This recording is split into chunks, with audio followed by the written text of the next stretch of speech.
this money, we have more doctors and nurses and psychologists and dentists. We got all. You go to any time you want. You have to wait online. Well, not quite the case. We got a massive shortage of doctors, nurses, dentists, mental health providers. So what is the bottom line? Mr. Chairman, I appreciate very much your sentiment about wanting to do something quickly. And the reason for this hearing, to be frank, is that my Republican friends understand they got a political problem. And what is their political problem? Their political problem is that all over America today, people on the Affordable Care Act are opening up packages coming from the insurance companies, and guess what? Their premiums on average are doubling, in some cases in my state, tripling or quadrupling. And if I'm a Republican, frankly, I don't want to go back to my district and explain to people why their ACA premiums are doubling or tripling. So, Mr. Chairman, yes, the current system is broken. Yes, we need to create a new system. But unfortunately, we aren't going to do it in 2 weeks. You're not going to undo the current American healthcare system. So what should we do? Well, what common sense would suggest, okay, you got a broken system, but you and I think, agree you don't want to see people seeing a doubling in their premiums. So let us extend the current ACA tax credits for at least another year, 2 years, 3 years, while in fact, and I'd love to work with you on this, in this committee we tackle the real issues. And by the way, if we're going to tackle the real issues, the first thing I think that we should do, Mr. Chairman, and I mean this very honestly, is have a panel with people from different countries around the world who are, A, providing health care to all of their people as a human right, and we are the only major country on earth that does not do that, and say to the people in France, in Japan, how do you manage to provide quality care to all of your people at half the cost that we do in the United States? What can we learn from other countries? I think that would be the first approach, and we can argue from there. But anyhow, I think the immediate task is to, as bad as the current system is, we don't want to see a doubling, tripling of premiums. We got to extend those, and then let's sit down and develop a system that works for the American people, not the insurance companies, not the drug companies. In my view, in Dr. Fagan's view, the answer is, in fact, going to be to emulate what many other countries do, guarantee health care to all people by extending Medicare in this country, Medicare for all. The reason people are uninsured is because they have $6,000 deductibles. As a doctor, I know that was a barrier to care. That is the status quo. We can change that status quo for next year. Can you change? I don't want people to be underinsured. All right. Can you change that status quo and make sure, will you, like every other country does, and guarantee health care to all people with virtually no out-of-pocket expense? So if there's going to be a big idea, that will not happen by January 1, 2026. It is something we can consider for 2027 or beyond. But I'm focused on 2026 because that's where the immediate need is. And if that's what we're going to do, let's extend tax credits, and then let's have that discussion. So people remain underinsured. Your program is not going to guarantee health insurance to all people. We will not accept that. No, we will not accept the doubling of premiums. Good. Then maybe we can have common ground. That's the common ground. Let's proceed.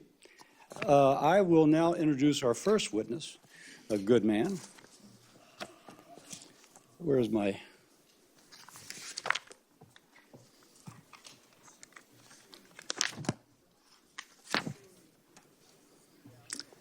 We're joined today by Joel White, President of the Council for Affordable Health Coverage. Mr. White has over 2 decades of experience in health policy and has led national coalitions focused on lowering health care costs and improving market competition. He has expertise in insurance markets, benefit design, and reforms to expand affordability for patients and small business. He's a graduate of American University where he earned a bachelor's in economics. Mr. White, thank you for being here. Thank you, Chairman Cassidy, Ranking Member Sanders, members of the committee, for the opportunity to testify today. My name is Joel White. I lead the Council for Affordable Health Coverage. Our mission is pretty simple. We want to ensure that every American has access to affordable coverage.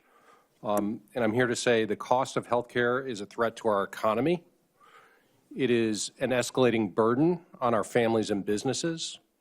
It's a ticking time bomb for the federal budget. And it's unsustainable for the United States of America. And those words were said by President Obama in 2009. They were true then, and they're true today. The problem is the situation today, it's even worse. Healthcare is becoming less affordable, less competitive, and less responsive to consumers. Premiums and out-of-pocket costs keep rising, while choices narrow and consumers pay more for less. The ACA forced people into expensive, more restrictive plans and pushed 12 million small business employees out of better employer coverage and into higher cost exchange plans. Since enactment in the ACA, individual market premiums more than doubled, twice the pace of employer coverage. Out-of-pocket costs doubled as well. Next year, exchange premiums are projected to jump 26%, driven by medical inflation and the structure of the law. And premiums are only the start. Even after paying record-high premiums, families must spend thousands of dollars before coverage even begins. When they finally access care, they face friction and delay from prior authorizations, narrow networks, and restrictive drug formularies. Taxpayers and working Americans finance these high premiums and high deductibles that pay for shrinking access, while local hospital and insurance monopolies grow stronger. Simply put, the ACA poured gasoline on the healthcare cost fire. The system is unsustainable for families, for businesses, for taxpayers. It's a major driver of deficits and debt. And adding more subsidies won't fix these underlying problems. It only reinforces them. So relief from the ACA's high costs requires a different approach, one that empowers consumers, not corporate America. First, I suggest you make subsidies portable.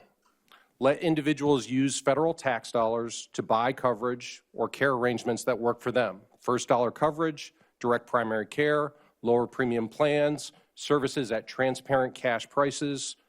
Depositing subsidies into HSAs that patients own and control would give them real purchasing power and force plans to compete on price and quality. In every market across America today, there are health plans that are less expensive than the ACA policies. If consumers were empowered to shop and use their subsidies for alternative plans, competition would drive down costs and access to care would improve. Second, it's absolutely imperative that we help small businesses. They face the highest premiums and the fewest choices. Updating the broken small business tax credit and expanding options like association health plans would let them offer coverage again. The small group market is currently in a death spiral. Just a third of small businesses offer coverage today. Used to be 50%. Half the exchange market is made up of small business employees where they pay higher premiums, higher deductibles, and they're in an HMO. That is not common in small group market. You could keep people in small group plans and give them better coverage at 2/3 less costs. Third, we should empower states to bring down costs through accelerated waivers and high-risk pools that have been proven across America to lower premiums by up to 40%. And then fourth, long-term affordability requires addressing the cost of medical care itself. Local hospital markets are monopolies that drive up prices for consumers and costs for taxpayers. For too long, we've restricted the supply of local doctors, nurses, and pharmacists. We need policies that promote competition, not consolidation, so prices fall and innovation rises. I think the path forward is pretty clear. Empower consumers, expand choices, restore competition, and lower medical costs. That is how we make healthcare affordable again. Thank you.